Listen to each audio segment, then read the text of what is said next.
Hello, everybody, and welcome to the Tuesday edition of Video Clips. And just a couple of announcements. First of all, fall semester is coming soon, week after next.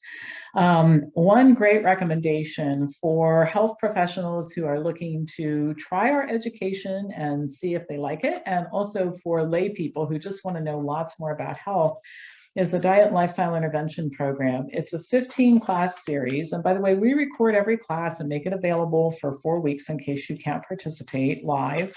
The topics are men's health, women's health, children's health, gastrointestinal disorders, mental health, autoimmune diseases, cancer, cardiovascular disease, Alzheimer's, and cognitive health. And the list goes on. I mean, it's very, very extensive. And slide sets, detailed slide sets are provided for each class, etc. And there's only one assignment at the end. And if you're auditing it, you don't even have to do the assignment. You can just take the class and enjoy all the great information you get and audit it as well. So I highly recommend that. But also, if you're a health professional and you're looking to gain more skills, it's a great course. And we have all kinds of health training programs available here. Happy to send you information, and also happy to schedule individual sessions with you guys if you have questions and that sort of thing. I mean, I set aside time every week because I feel that bringing enlightened and well-educated healthcare professionals into the fold, independently practicing that sort of thing, is so important right now. So I'm happy to schedule a time to talk to you. If you're a member, I do 2 member orientation sessions a month. They're free, show you how to use your memberships, how to access the websites and answer questions and that sort of thing. So send me an email about that. And don't forget our delicious, fabulous shelf-stable food products, okay? So I have something really positive to talk about today. I mean, I try to make everything as positive as I can, but I want to talk about Dr. Howard Tucker. He's a neurologist who's been a practicing doctor for 75 years. And according to Guinness World Records, he's the world's oldest practicing doctor at age 100. He just recently stopped seeing patients, but he continues to teach medical residents at St. Vincent Charity Medical Center in Cleveland. And his an interview with him yields some great advice, I think, for all of us. He says, "I look upon retirement as the enemy of longevity. I think to retire, one can face shriveling up and ending up in a nursing home.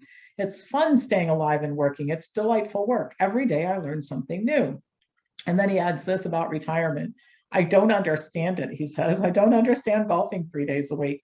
And he advises those who do retire from work to take up a hobby or get involved in community work because, quote, "you need a stimulus for the brain daily."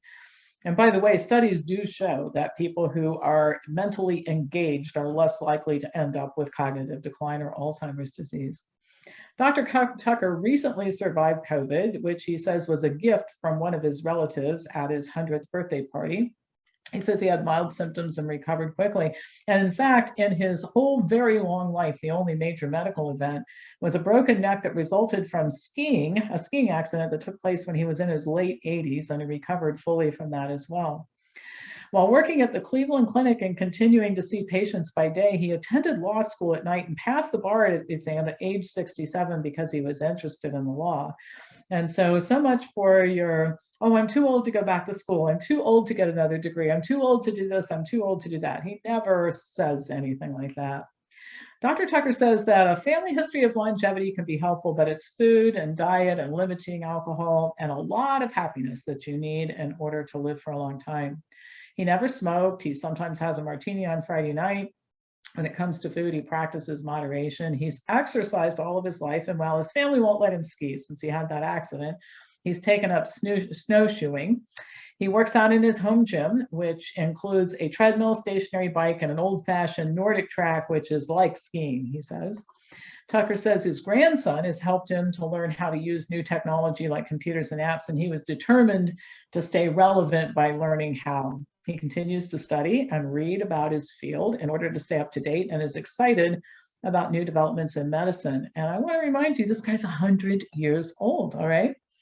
Last but not least, Tucker advises that, quote, "you have to be happy in your job and in your domestic life." He's been married to his wife, Sarah, for 65 years. She's only 89, and she still sees patients today. She's a psychiatrist. The ultimate optimist, Tucker says, I think I'll live forever, knowing that it's not real, but I feel that way. I never think of death. You die once, but you live daily. Focus on the living. And I say amen to that. I myself am planning on living to be 100 or more if possible. I'm 65 and I want at least 35 more years, and I'll take as many as I can get.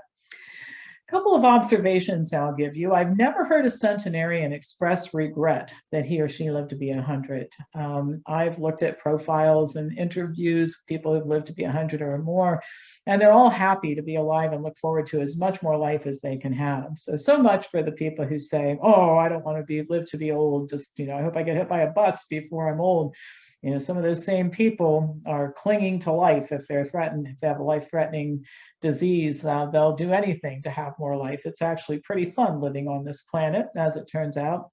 And the second thing that I'll point out about centenarians and all the ones that I've read about, and I've read about hundreds, is that they're not obese, they're not immobile, and they don't credit their longevity to doctors and doctor visits and drugs and intervention. They credit all the same as Dr. Tucker. I've lived a good life, I've stayed engaged in life, I'm happy, I have purpose and meaning for what I do. I eat well, I exercise, I take care of myself. That's how people live for a long time.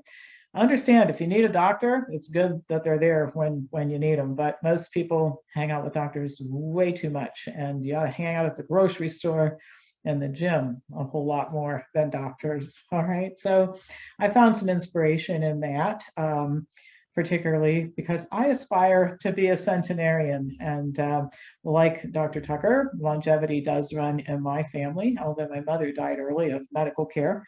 But I realize that genetics only a small part of it. What I do every day is what makes the difference. So I hope that inspires you to do better and live longer.